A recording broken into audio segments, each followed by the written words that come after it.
كلنا الفترة دي حاسين بيأس، حاسين بإحباط، إحساس إن ما باليد حيلة وإن إحنا مش عارفين نعمل حاجة ننقذ بيها روح بتموت وناس بتشرد من بيوتها. بتخليك إن أنت حاسس بالعجز، إن أنت مش عارف تعمل إيه. وعشان إحنا في الأول وفي الآخر بني آدمين، فإحنا عندنا مشاعر، هنحس دايما ان احنا مقصرين، ان احنا مهما بنعمل ان احنا ما بنساعدش بشكل فعلي. الهدف الرئيسي اللي خلاني اعمل الفيديو ده الدعوات الناس دايما بالاحباط بطريقه مبالغ فيها بجد. يعني انت ممكن تلاقي واحد مثلا بيزايد عليك انك قادر تاكل، قادر تنام، قادر تشتري حاجه معينه. والمشكله الرئيسيه ان اغلبنا ما بيعرفش يتعامل مع المواقف دي، لان احنا بكل بساطه مش متعودين عليها. وصدقني متابعتك للاخبار 24 ساعه وان انت تحس ان انت محبط ويائس من الحياه كلها مش ده اللي هينصر القضيه. ولا حتى ان انت تقعد تشتم وتتشتم 24 ساعة برضو ده لا بيفيد ولا يعني من الاخر انت بتضيع وقتك على الفاضي. من غير ما اطول في الكلام انا هتكلم على 4 نقط في الفيديو ده وان شاء الله اكون صح. اول نقطة حابب اتكلم عليها وهي استسلامك لكمية الفتن اللي حواليك المنتشرة في كل حتة. انت بكل بساطة حتى ادي مثال، لو انت مثلا مصري داخل على تويتر او اي حاجة من السوشيال ميديا، انت المفروض بيبقى هدفك ان انت تعرف الاخبار وتعرف الناس بالقضية الفلسطينية عشان تدافع عنهم. بعد بالظبط 10 ثواني بان انت بتسكرول اي فيد في اي سوشيال ميديا بتلاقي نفسك ان انت بتشتم في الكويت والعراق والسعوديه والامارات، وكمان ممكن توصل بيك ان انت تشتم مصر كمان. لان مش كل حاجه على السوشيال ميديا هتلاقيها هي دي الحقيقه، ومش كل واحد حاطط لك علم فلسطين او علم مصر يبقى بيقول الحقيقه. العدو الاول والاخير لينا معروف هم مين، وهم اشطر مننا مليون مره في موضوع الفتن. لان الاستعمار الفكري مبني على حاجه معينه وهو مبدا فرق تسد، وده هم ناجحين فيه مليون في المية لان احنا بنساعدهم فيه كمان. موضوع الفتن ده هيبقى ليه فيديو لوحده عشان الموضوع فعلا يعني هحاول كل جنب في ان انا اجمعه فيديو واحد، بس هقول لك كمثال واحد عشان يفهمك الدنيا دلوقتي ايه. في على تويتر بروفايل معروف قوي من واحد لبناني اسرائيلي، وطبعا مش محتاج حتى ان انا اقول اسمه كلكم عارفينه. البني ادم ده ليه بروفايلين على تويتر، واحد باللغه العبريه اللي هي يعني اللي الناس بتوعه من الاخر، وواحد تاني باللغه العربيه. اللي باللغه العبريه ما فيهوش غير 8000 واحد تقريبا.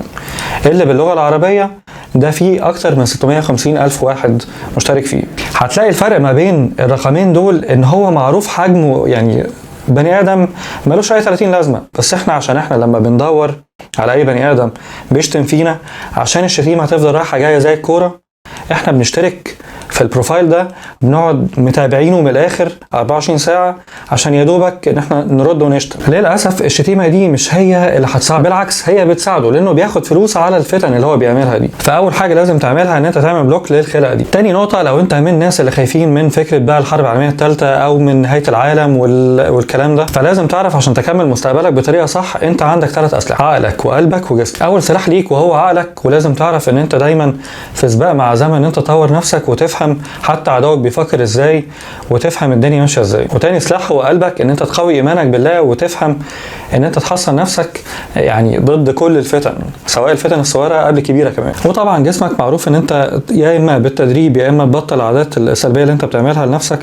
وان انت تطور كل الاسلحه دي كلها عشان تبقى مستعد للمستقبل. ولو هتحارب من غير ال3 اسلحه دول اعتبر نفسك واحد اعزل، وده يعني مش هتكمل حتى ربع المعركه. ثالث نقطه، وسيبك بقى من الكلام السلبي وان انت ما تشتغلش وان انت ما تعيش حياتك، لا اشتغل واتحرك. ده مش معناه ان انت هتبيع القضيه وزي ما الناس فاهمه ان انت كده الضحايا اللي هم بيروحوا كل يوم دول هيكونوا مجرد ارقام وان انت هتتعود كمان. بالعكس اشتغل واتحرك، وفي نفس الوقت لو عايز تساعدهم في مليون طريقه ممكن تساعد بيها، سواء تتطوع في جمعيات زي الهلال الاحمر او مرسال، تتبرع بالدم او بفلوس، تنشر قضيتهم بكذا لغه، تدخل في مناقشات مع ناس تفهمهم الحقيقه. في مليون طريقه ممكن تساعد القضيه بيها ان شاء الله، حتى لو انت يا دوبك بتدعي بس انت كده بتساعد. زي ما هم في وسط المعمعه دي كلها والبهدله اللي هم فيها واقفين على رجلهم وقاعدين عارفين بيعلمونا يعني ايه ايمان واصرار، انت كمان افضل واقف على رجلك واشتغل، لان من الاخر عدوك عامل كل الكلام ده كله عشان يشوفك ان انت ضعيف. رابع نقطه، وانا شايف ان دي اهم حاجه، كفايه مزايدات. كل واحد في الحياه بيعمل دوره سواء عجبك او لا. جو زي ما غيرت صوره بروفايلك، زي ما كتبتش بوست، زي ما نزلتش فيديو، ازاي عايز اقول لك ان القضيه نفسها اتاهت في وسط كميه يعني المزايدات دي كلها. وبدل ما انت عمال بتفيد فعلا ومركز في حاجه معينه وتبقى عنصر ايجابي، بالعكس انت خلقت صراعات ما بين اطراف المفروض كلهم يكونوا في صف واحد. وده برضو هيرجعنا لاول نقطه، وهي ان احنا نتجنب فكره الفتن. وفكر فيها كمثال كده صغير، ممكن اللي هو مثلا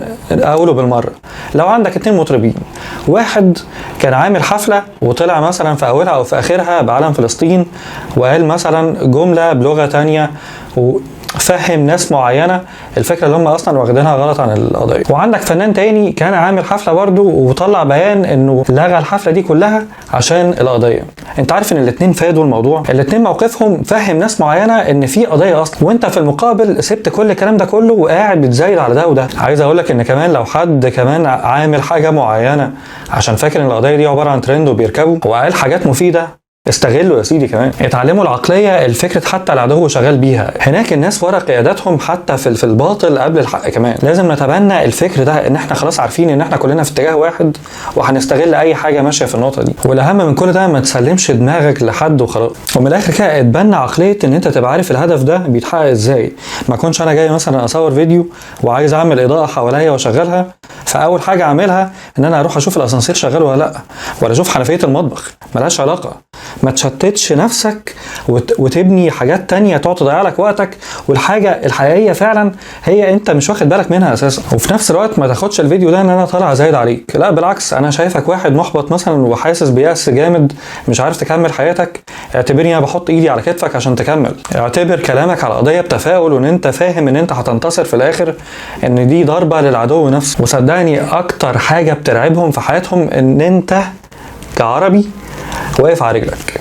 دي اكتر حاجه بيخافوا منها، بيترعبوا منها، لان هم مش فاهمين حاجه. زي ما انت شايف اخرهم انهم بيضربوا من بعيد، اما في المواجهه معاك مش هيعرفوا يتعاملوا معاك. فاوعى تساعدهم ان انت تحقق لهم حلمهم، ان هم يشوفوا ان انت ضعيف وان انت يائس وان انت يعني محبط ومش عارف تعمل ايه. بالعكس، احنا عارفين احنا بنعمل ايه وهننتصر في الاخر. بس زي ما اتفقنا، تجنب الفتن، خد بالك من اسلحتك، واعرف هدفك الحقيقي ايه، واعرف ان انت هتحققه ازاي، لان احنا في الاخر هننتصر. سلام.